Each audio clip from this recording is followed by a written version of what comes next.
How to unlink Rockstar Games from your Steam. Hello guys, this is Atticus and welcome back to another tutorial video.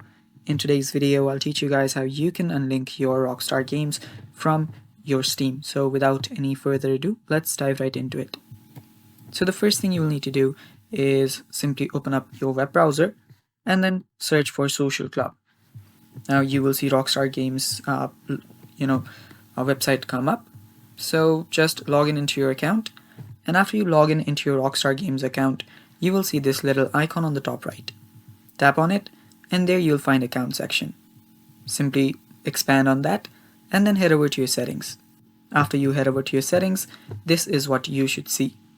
Now on the top, you will find different tabs, so simply head over to linked accounts.